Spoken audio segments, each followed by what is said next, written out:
It's Friday night, live improv from New York City and around the country. We're from all over the place. We really are. I want to take a quick second. You got a fabulous cast for you. We have JL right over there. Right over there.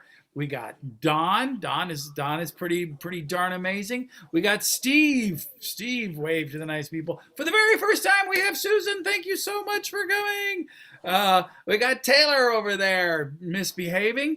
Sandi causing trouble in her bottom square. There's Barry. He's never contrary. He's an improviser. And the fabulous Beth Ann all the way from Indianapolis. But oh my God, she's from everywhere. Woman has been everywhere in this country. So here's what we're going to do. We're going to start with a game called Goon River. We're going to meet the inhabitants of an extraordinarily small town. 8 people, in fact. Very small town of Goon River. But before we meet them, can I please have the what is a big event in the life of a small town? Traveling salesman comes to town. An opening of a library. The first radio station. I want to go with the library. It's the opening of the library, but they bought the library from a traveling salesman. As one does. I don't know. I'm from Canada. That's how it works. Sounds a lot like 76 trombones. I'm sorry. It does indeed. Music A band. dirty joke, but So we're going to take you now to the town of Goon River, and now's when you can change your names and channel. You need to allow the spirits of the Goon Riverians to enter you now. What's that called? Channeling? Seancing? Do that now. Find your Goon River, and we're going to discuss the day that they opened the library that we bought from a traveling salesman. Welcome, you inhabitants of Goon River. Thank you so much for being with us. Hey, let's start with you. Peaches, you're muted at the moment, but tell us about yourself, what you did in Goon River and whether you were for or against the library.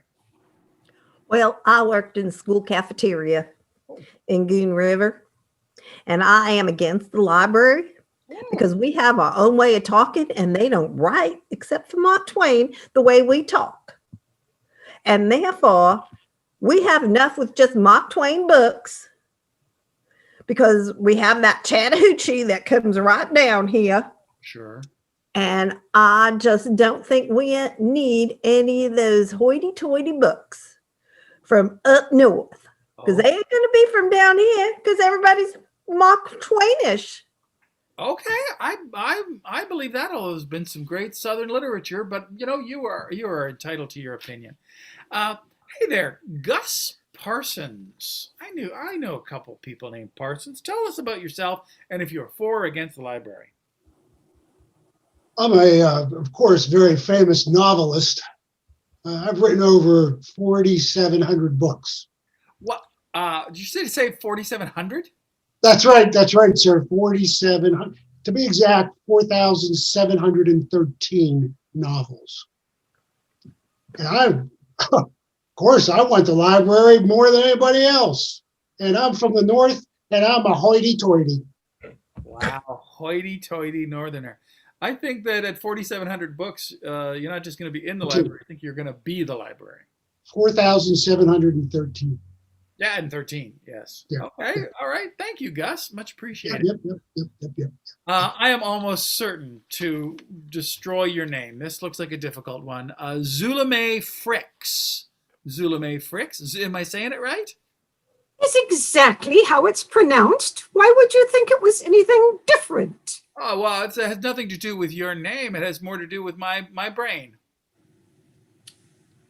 Are you making fun of me? Absolutely not. Not even a little bit. So tell us what you did in Goon River and how you felt about the library. Well, I own Zulame Frick's Button Shop. And I have all sorts of buttons for your sewing needs to match just anything you may have lost a button from, or that you want an entire set to go on your clothing that is very distinguished. But I also make those buttons, those big ones that have signage on them. Sure. And they have a clever little system of the cunning little magnets on the back, so you don't put holes in that lovely clothing that you just sewed. Oh. Put the little magnet on, and sew it quite well. So And how did you feel about the library? Against. Oh, you're telling me. Go ahead. So I am against You're against the library. library, not because I'm against the library, mind you, but because I do not trust that scoundrel, that strange man that was the itinerant salesman. I think he was a snake oil salesman. Oh, dear. I think he's worth anything at all, and I'm afraid of what we're going to get from him. Isn't it interesting how you take the word traveling salesman and you throw the word itinerant in there? It sounds awful. Wow. Okay. Hello. It's nice to meet you, Eleanor Longbottom. Very nice to meet you. Hello, dear. It's so good to be here. Thank you. Thank you so much. I'm the librarian here in town. And of course, I'm for the library. It's very important. And Gus Parsons, we carry all of his books. I just want you all to know, if you haven't caught up on all 4,013, we have every single copy that he has ever written. Lovely writer, lovely man. I really appreciate that we have a library now here in town. I've been waiting my whole life to be the librarian of a small town like this one, and now I get the chance to really shine. Wow, it's good to have goals. That sounds like quite the goal. I'm glad that you finally made it. Dynamite. I'd like to talk to Derek Lindbach, please. Derek Lindbach, nice to meet you. Indeed, sir, indeed. Nice to meet you as well. Scared me a bit. Sorry. It's all right. I liked it. Tell us about yourself. Well, I am the arborist of the town.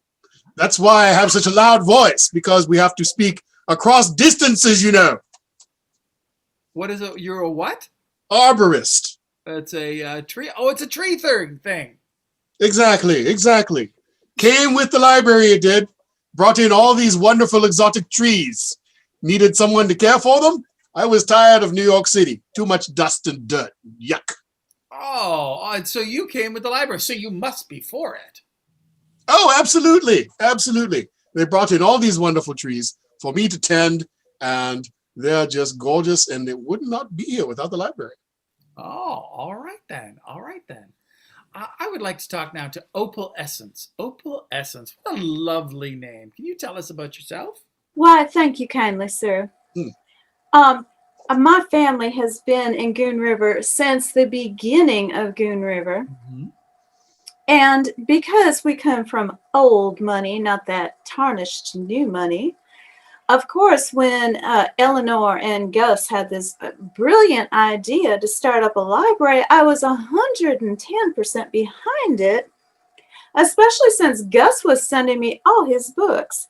So, absolutely, I wrote the check to make sure that this library happened for the town. Oh, well, I thank you for all of the readers in this town. All of the people that are going to be reading, I understand, Gus's books. So thank you so much for that. You are most welcome. Oh, well, Jeffrey Cristal. Have I said that right? Have I That's a beautiful, beautiful way you said that. Listen, I'm looking at you and I'm saying, you need, I think, turtle frames. I think turtle frames. I'm going to give you a free eye exam at my new shop down over there on the corner. I am the new optician, and I got to tell you, I am so glad to be off the road, if you know what I'm trying to say. Oh, wait a minute. You're an optician. Were you an itinerant sales optician? I have been, and now I got a place in this little town. And we got free coffee. Come on down there and get your eye frames. We'll give you an eye exam free for one eye. I'm going to ask this question, and I'm sorry if I'm wrong. Jeffrey, you're not the person that sold the library to the town, are you?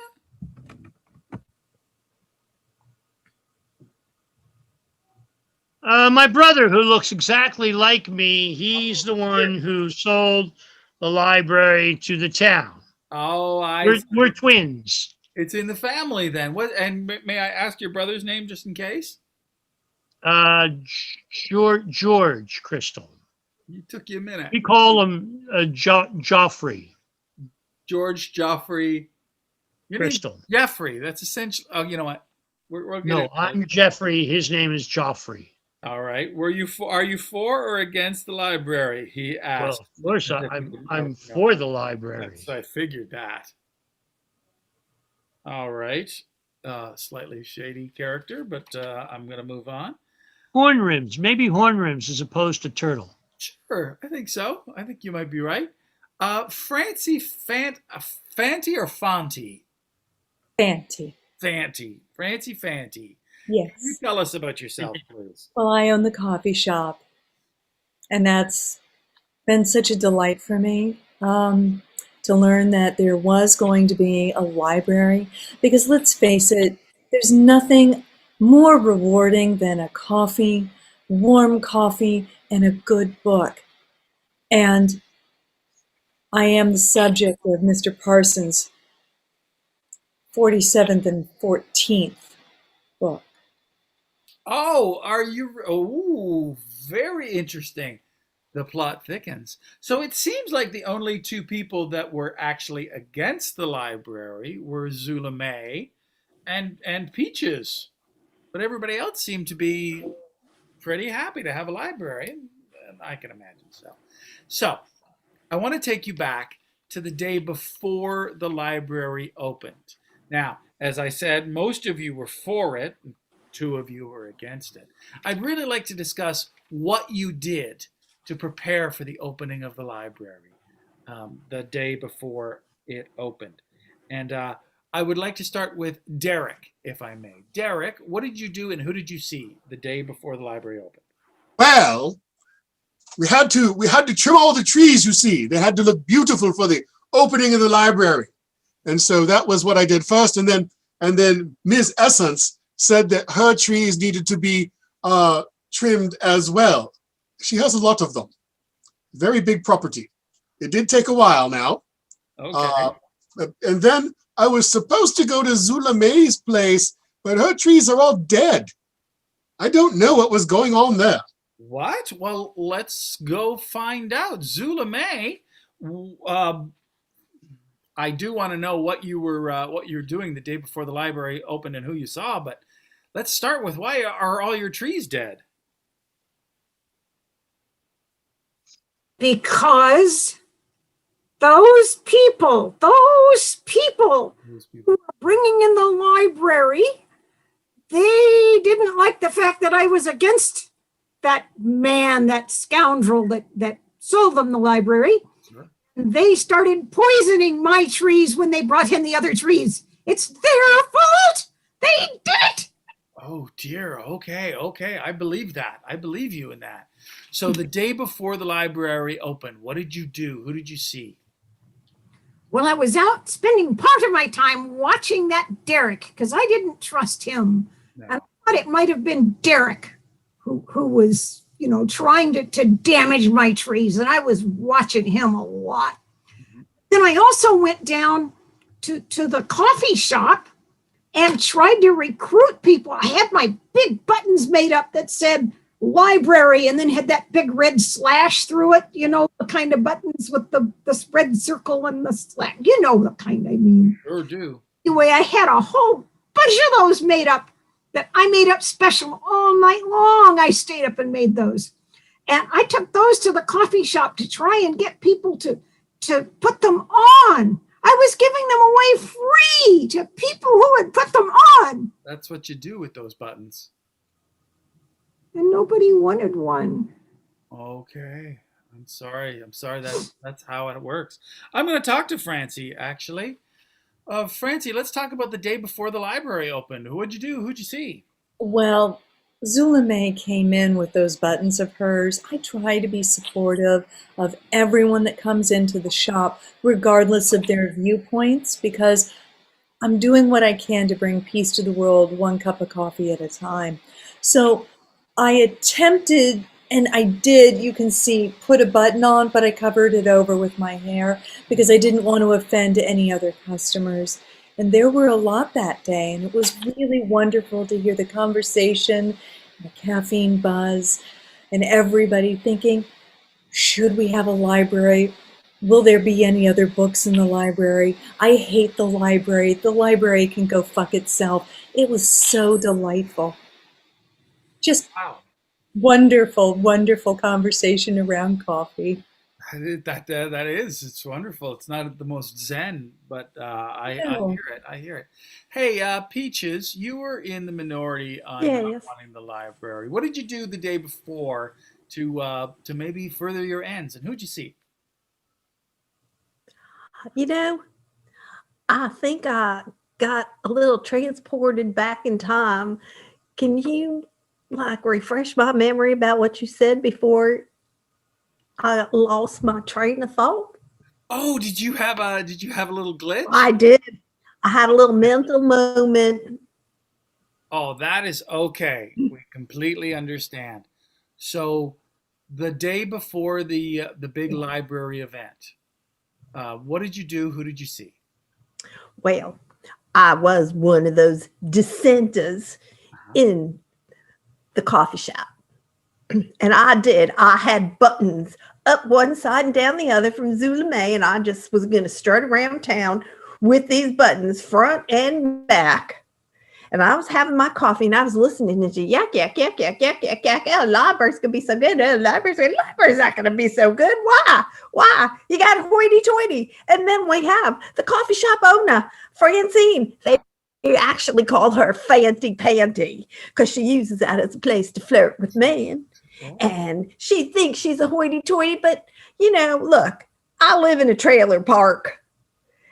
And she lives 3 trailers down. Now, granted, she has a double wide, Sure. and I don't. You're special. But I think we just need to join together. We have bones here in this town, and we don't need no hoity-toity books. 4013 of blah, blah, blah, Gus Parsons. Well, there are other people here that talk like us and other people here. Just because they come down, don't think you got to be educating us. We is educated. Wow, that was quite a rant. Wow, that's and interestingly enough, you are the only one that speaks like you in the town. So I just, I don't want to cause any problems. Hey, Eleanor, you seemed a little scandalized by Peaches just now. Maybe you can tell me. Dear, I think that you need to understand that people need to be educated. It's important. And Zulime, how dare you sully our reputations by thinking that we would poison your trees? Unbelievable. I know. Well, people have their beliefs. We have to acknowledge them, even if they're, Listen, we were getting ready for this big event of finally the beautiful library opening. It was a lovely day. It was a hot, sunny day. And Gus brought down piles of his first edition books to hand out to the townspeople. And Jeffrey brought tons of little eyeglasses for everybody to get a free pair of eyeglasses one time only. It was going to be a wonderful, wonderful experience. It hurts me to think that some people in this town are just not ready to expand their minds. I gotta say, I was a little concerned about the glasses and all the books and things with the bright sun, but that's a whole other story. Wow, that's okay. That's interesting. Okay, we've been talking about you a lot, Gus. Let's dive in with you. What did you do the day before the library opened? Who'd you see? Well, writing 4,713 books, A lot of books. easy. It's easy. The hard part is the research that's done and then the marketing afterwards. And so I brought together my team. I brought Opal together with Francine and with my wonderful librarian, and that was my team. And so I was going to the meeting there, and I was just so excited because my 4,714th book, well, it was about saving the world one cup of coffee at a time. Interesting. Very interesting. So the coffee stirs. Very good. Opal, your name just got dropped by Gus as part of the whole team. So can you tell me what you did the day before and who you saw? Absolutely. So the day before, I was headed downtown. My chauffeur was taking me, of course. And I was headed to a meeting with Gus and Eleanor at Francie's space, and I was really looking forward to a cup of coffee. But before I went down there, I did check to make sure that the discount price I paid for this library was well worth it. Oh, sure. I wanted to make sure that those windows that Jeffrey's brother Joffrey had recommended were in place because they were stunning. Absolutely stunning. They had all sorts of cool optics, and when the light hit them, it just exploded all through that library. It was going to be beautiful the next day. How lovely. That sounds like a treat. I'm really looking forward to this opening. Last but not least in this round, Jeffrey, Jeffrey, not Joffrey. That's your brother. Jeffrey. That's right, Jeffrey. Yeah. Tell me what you did the day before the library opened and who you saw. Well, you are noticing that every single one of the people in this town are now wearing my glasses, huh? Eleanor's actually seems to slip down. She might need an adjustment on the. Eleanor, you come on over. I'm going to give you special adjustment. All right. But no. It's kind of I have a special relationship with just about everybody in town, and both male and female. Derek is as strong as a tree trunk, if you know what I mean. And I find myself reading a lot. So I read a lot of books on certain subjects. And let's get back to the day before. Let's get back to the day before I hear about all of your proclivities. Tell me about the day before, who you saw, what you did. Oh, well, I had a high stakes poker game and lost my shirt. So, were the people of the town at your high stakes poker game? A few of them, but it's kind of a secret game. We don't we don't share all of our secrets. That's the salesman's motto. Okay, very interesting. Very interesting. Now, I don't mean to bring up unpleasant topics, but I want to move now to the day everything happened, the day that the new library opened. And well, if you're going to open the library, we have to come to Eleanor because I'm sure she was there right on the spot. First person open those doors in the morning. Eleanor, tell us what happened to you. It was a beautiful day, and the kids were running around with all those free glasses and free books and things, and well, the sun was beating down, and unfortunately, the worst thing you could imagine happened. Some of those books started to catch fire. Wow. I was panicking. I was screaming and crying and worried. I couldn't be in all those places at once. I mean, there was a little fire over there. Oh, but let me tell you, the sunlight coming through those windows that Miss Essence secured for us, boy, they were real something. They were something. But I didn't know what to do with all them fires. I was real scared. And what happened to you? How did you meet your end? Well, I ran to get some help from Gus. He was busy flirting with that Miss Francie, but that's fine. I mean, and then Jeffrey was flirting with Miss Francie, and that was fine. And then I looked down and my dress caught fire by one of those little fires, and then all the fire. what an awful. I never did get my glasses. Oh, I know. And here you are in the afterlife with slippy glasses. There's nothing worse than that. Oh, now I understand, Francie, that you were on site in the moment when Eleanor. So what happened to you?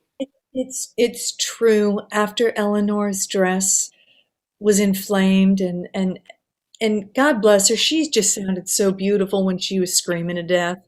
It's a beautiful voice she's got. And well, I naturally wanted to help her, so I ran into the coffee shop to grab coffee, water, coffee, whatever I could to put out the fires.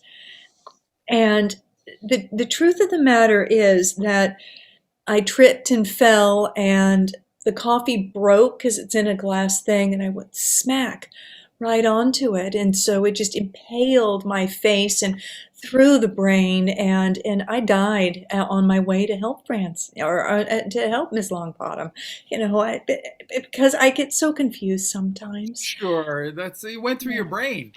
I mean, It did. I believe in sturdy glass to bring about the best cup of coffee. They say the coffee will kill you, but I didn't see that coming. I didn't either. I didn't either. Oh, dear. All right, so there we were. The library is on fire. Francie's right out front. She's impaled on her. Zula May, where were you when this was happening, and what happened to you? So other than Peaches, I had been unable to give away all those buttons. So I had just buttons all up and down, just, that I could not give away to anybody. And I was marching back and forth out in front of the library, trying to get people to just stay away. And as I was out there, I started feeling a little poorly because I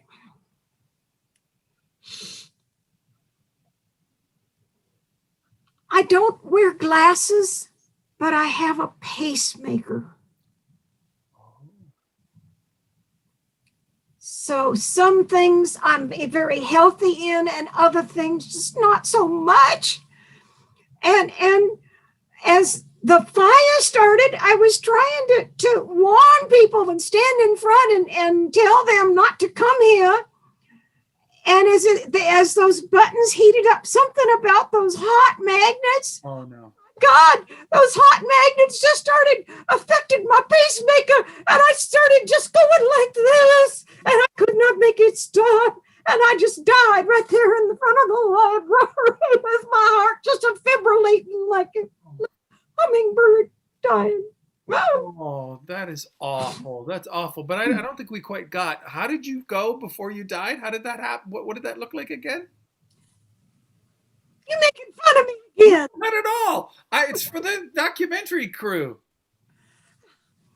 My heart just started fibrillating from the magnets, and it was just the pacemaker wasn't working, and it was like a little hummingbird's heart. If you've ever held a little hummingbird in your hands, you know what that feels like, and it was just horrible, just trying to beat its way out of my chest. Oh my God.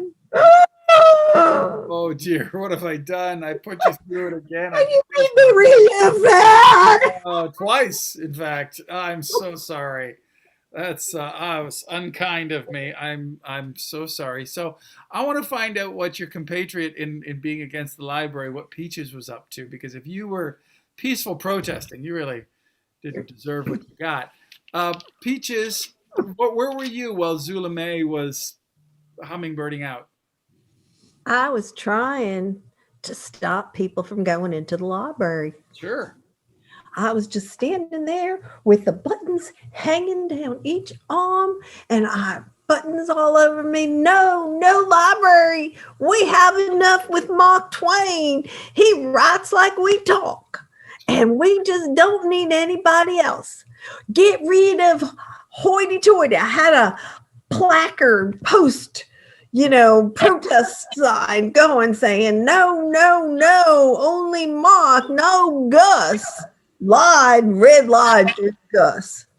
And somehow My arms got tired and I couldn't see where I was going. And next thing I know, while I thought I was protesting on the steps of the library, and I walked in and I saw Eleanor thrashing around on the floor.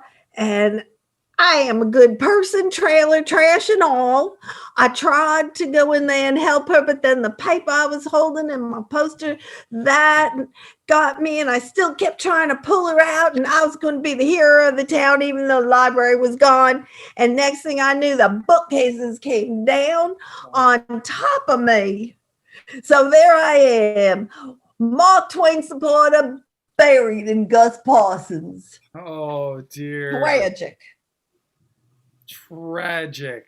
You don't hear a lot about the Gus Parsons deaths, but they happen. They do. They happen. Opal, tell us what happened to you that day, if you will. Well, I had gotten my hair just absolutely perfect because, the new library is going to be named after my family and all. And despite Peaches being all Mark Twain, and I understood he had his entire little wing and everything, I pull up, my chauffeur pulls up in front, and all I see is small children running around on fire, and I see Francie in the middle of the road with like coffee shards in her face. And I see Zula May just like flitting about, and I see Peaches running around with her poster on fire. And so I get out very calmly and try to tell them they just need to calm down. This is not a crisis. And as I step out of my car, those lovely windows, those beautiful optic windows that Joffrey had sold to me at the wonderful discounted price exploded. And I was like shot through with shards of glass myself. It was like being hit by a cannon and with nothing but shrapnel. And you were cannon fodder. Oh, I saw that coming. Cheap stained glass explodes. Not a lot of people know that. I know now. Oh, that's too bad. That is just too bad. Hey, speaking of which, Jeffrey, how did you buy the big one on that day? Seems there's some unspoken accusation going on here. I think it's spoken. I think it's pretty much outward and spoken, yeah. Okay, well, it is, isn't it? Well, Opal, she did buy an insurance policy on that library, so, but it's the saddest thing in the world, seeing Zula crying like that. Strong-hearted woman, a good salt of the earth, and selling her buttons and not doing a very good job of it, and losing in a poker game where she ended up giving me a couple of buttons, and it's a difficult life. And I looked at the button and I looked very carefully at it, and I was going to give when suddenly the spring of the button, the pin started kind of popping out. It stuck me in my chin, and I died of tetanus poisoning. You would have had one of the only pinned, like the prototype, because they were all magnets except for that one prototype.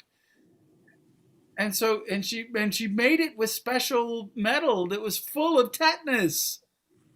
Oh, she didn't know. She didn't know. Oh, you poor guy. So that She didn't know. Just saying. Maybe I'm dead. I got nothing to say.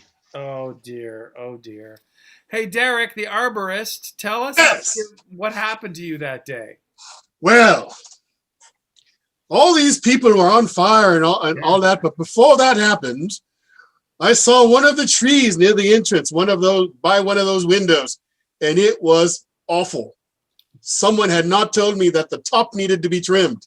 And before Miss Opal got there, I had to get to that tree and take care of that, right? Sure. So got the ladder, propped it up, went up in the tree, and then fire started happening in the library. I thought, oh my goodness, this is awful. Then Miss Opal came up and distracted me a bit, but then the window blew out. Oh dear. and blew right into my ladder. Oh, no. And the chainsaw that I was using to trim the top came straight down into my chest and I fell to the ground. Oh, dear. It was awful. It would, yeah, chainsaws will do that. Oh, That's what I hear, yeah. Oh, you saw the whole thing from up there. And there you got it, right in the chest. All right, Gus, I saved you for last because this was going to be your library, your big moment. What happened to you? You know, like I said earlier, the easy part is writing the books, but researching them. And I saw the whole story just unfold in front of me.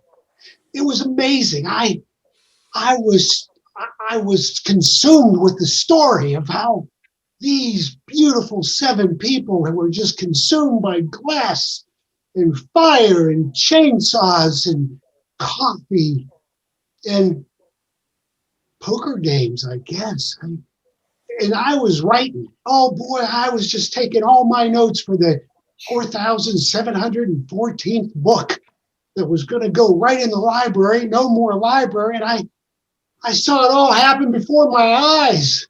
And I was just leaning against a tree. I was minding my own fucking business. Huh? Didn't do shit. I was just watching it all happen. Sure. And the next thing I knew, Derek comes flying down at me, lands on me with this goddamn chainsaw, and cut my head right off. Oh, wow. That was an extra long chainsaw. It was all the way through Derek and all the way through your neck. That is awful. Well, I am sorry that you all went through that. And I want to thank you for relating your stories, as terrible and as grisly as they are. And I want to thank you for joining us because it's Friday night. It's live. It's Improv from New York City. And we're going to be back with more improv for you in just a moment. So you hang in there.